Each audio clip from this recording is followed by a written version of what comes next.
Good morning, church! Dahil ako din kay-isip, pogi mo.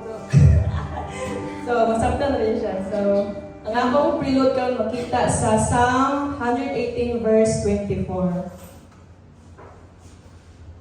Nakaingon siya, this is the day that the Lord has made. We will rejoice and be glad in it. This verse is a powerful reminder that every day is a special gift from the Lord. No? Ang adlaw nga atong giatubang karon dili lang ordinaryong adlaw. It is a opportunity nga gihatag sa Ginoo para kita magpahimulos sa iyang gugma, sa iyang grasya ug panalangin. Daghan kayo og reason nga makalimot og rejoice sa iyaha kay may mga struggles, problems o challenges. Pero ang pulong gyud sa Ginoo ang nag-remind sa ato ang bisan pa sa kalisod, we should choose to rejoice and be glad. Kay ang Ginoo mao ang naghatag sa adlaw ug siya sad ang nagkontrol sa tanan nga hitabo sa atong kinabuhi. And as we begin, let us remember that true joy does not depend on our situation, but on the presence of God in our lives. Today, it's not just about what we will do, but about celebrating God's goodness, His faithfulness, and His never-ending love.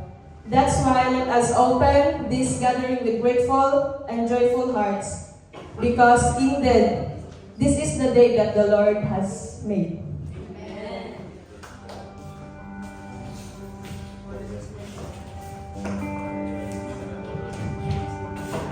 Good morning, church!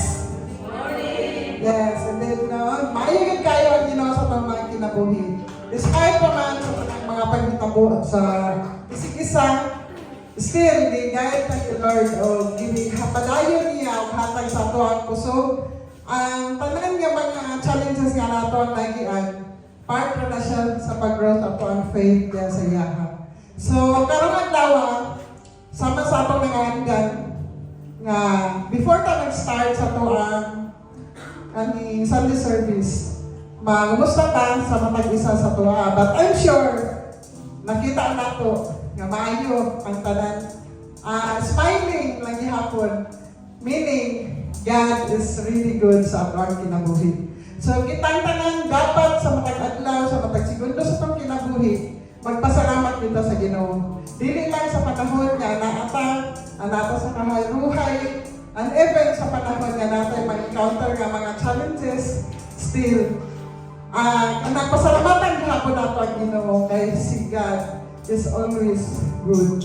So karon, manindot tao, ato ang awitan si Lord sa puno sa kanang malipayon na kasing-kasing. Ang ato ang pag-awit, dili para nga ma-please nato ang atong isig-isa, kundi ma-please si God sa atong buhatan karong adlaw. So karon mag-awit ta para sa Ginoo.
kita bisan pa man sa tanan nga mga anak ko sa ulti lagi magpabilin gihapon ato ang paghugot nga pagtuon yan sa Ginoo.